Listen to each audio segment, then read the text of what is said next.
Hello everyone, welcome to my kitchen. My name is Michael. If you've got some fresh tomatoes out of your garden or if you found some in the store, get those out. We're going to be making some roasted tomato soup. This is absolutely delicious. Look at the texture of that. I know you're going to want to try this recipe. Let's get started. Now the star of this recipe is fresh, ripe cherry tomatoes, or you can use the grape tomatoes. If you've got these growing in your garden, this is a perfect way to use this harvest. I picked these up at a local farmer's market, and for this recipe, you're going to need about 3 pounds or 1.36 kilograms of your favorite tomatoes. You can use the cherry ones or the grape ones.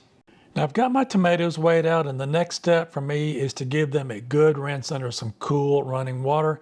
Even when buying them from a fresh market, I always like to wash my produce before cooking. After rinsing, I'm going to gently pat these dry with paper towels.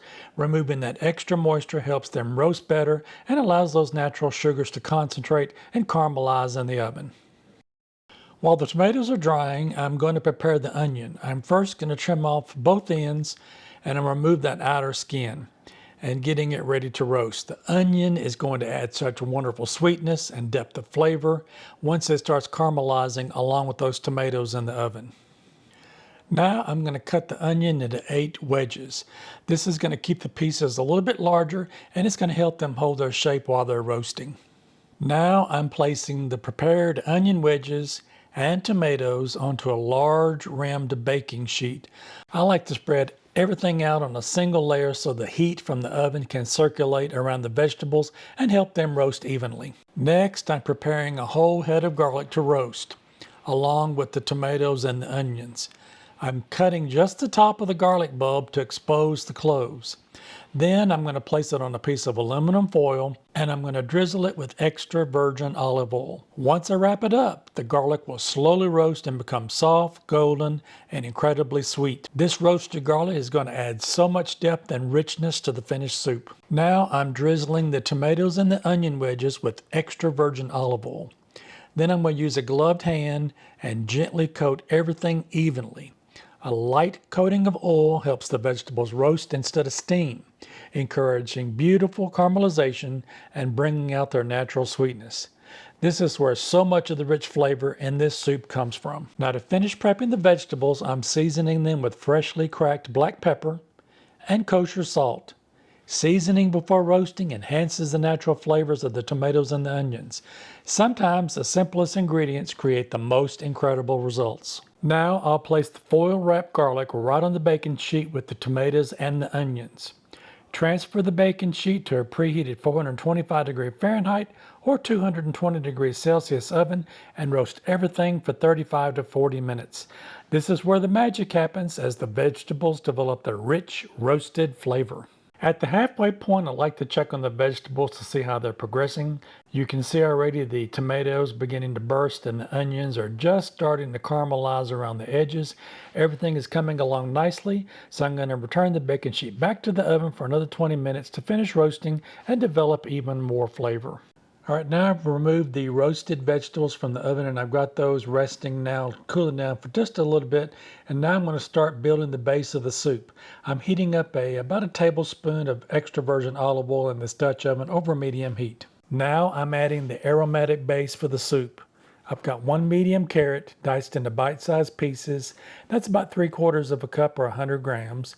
I've got 1 celery stalk, which is about a half a cup or 50 grams. I'll add those directly into the Dutch oven with the olive oil, and we're going to let those cook for about 5 to 7 minutes until they begin to soften. That garlic is finished roasting, and now let's take a look at it. The cloves have softened and developed a rich, sweet flavor that's completely different from raw garlic. I'm going to squeeze the roasted cloves out of their skins and set them aside for later. While the garlic is ready to go, the carrots and the celery are going to continue to cook until they get softened. Now the carrots and the celery have softened up and now it's time to add some tomato paste.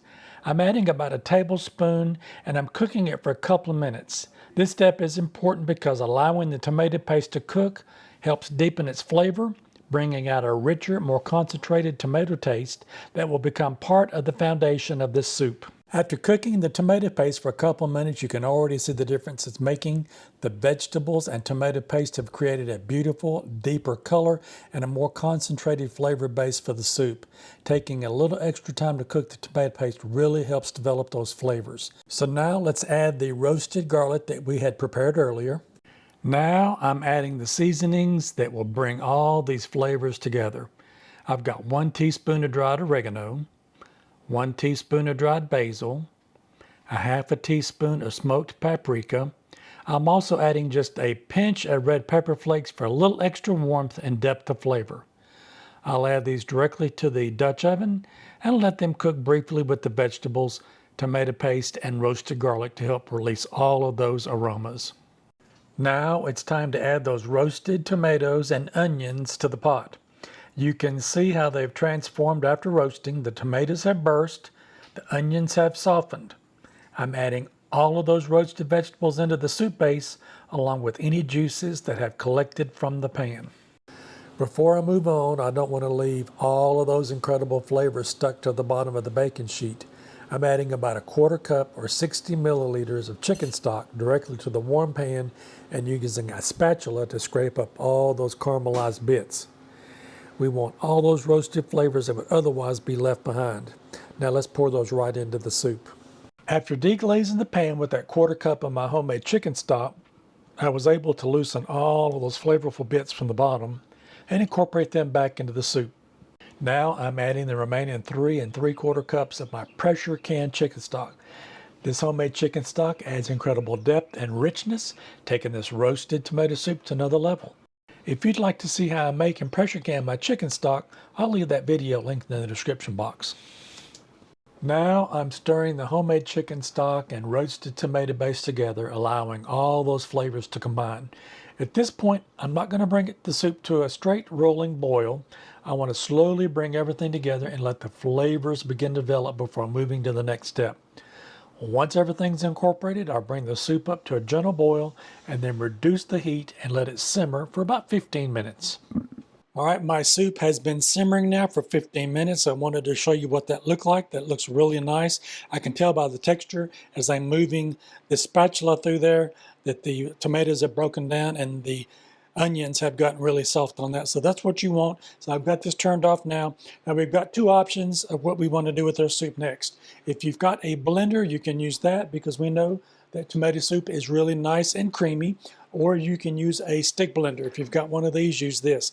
I'm not going to use this one because this one has a metal base on it and I don't want to scratch the bottom of my Dutch oven up. So if you've got one of these and you're using a Dutch oven, just be real careful if yours doesn't have the silicone coating on the bottom of it. So use whatever you got, but if you use one of these, just be really careful with it.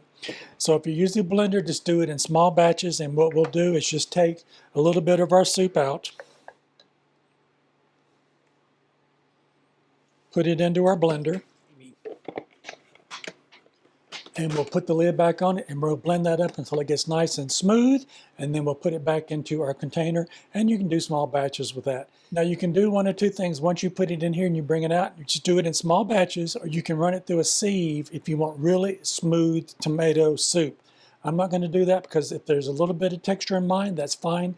We don't want to lose any of those flavors, but you can definitely do that if you want it really smooth. So I'm going to turn this on now and blend this until this gets smooth.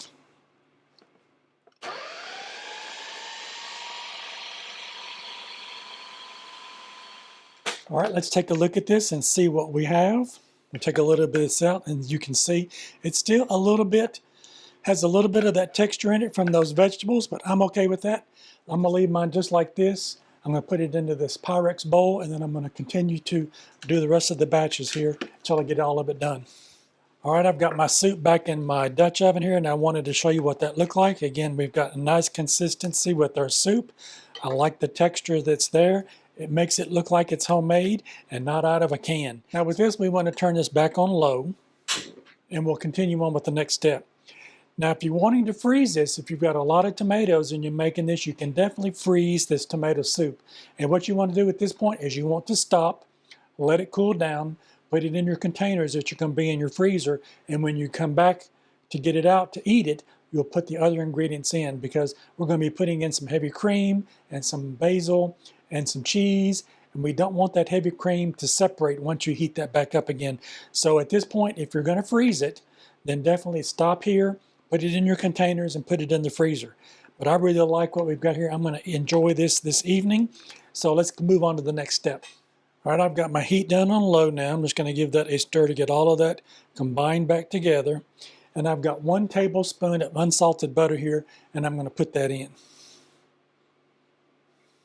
I've got a 1/2 cup of heavy cream, or that's 120 milliliters. I've got 1 teaspoon of balsamic vinegar. Now this isn't going to make it taste vinegary. This is just going to add an extra layer of umami to it to bring out those flavors of those tomatoes and those other spices. Just give that a good stir around. And like I say, if you're not going to be eating this right now, then you would have stopped before putting any of these ingredients in there. And then you put it in the refrigerator, you can put it in the freezer, and then you just add these ingredients when you get it out ready to eat it. And I've got about 5 or 6 leaves of basil here. I'm going to go ahead and break those apart.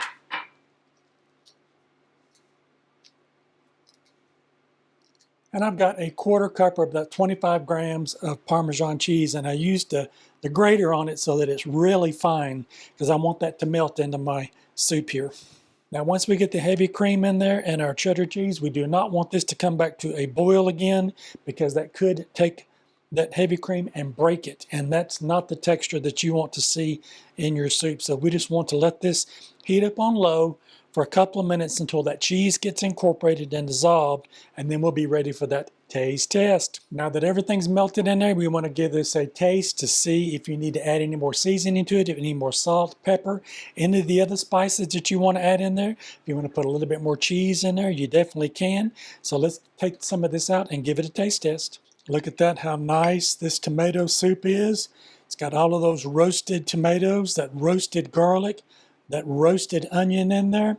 I can see that basil in there that I broke up in there. That pepper that's in there, that looks really nice. And even some of those darker bits on the top of there could be some of that fond that we pulled off the bottom of that when we roasted everything. So this is nice and creamy.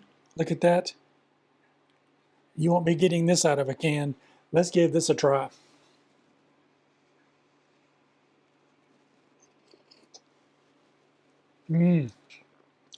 So good, nice and creamy.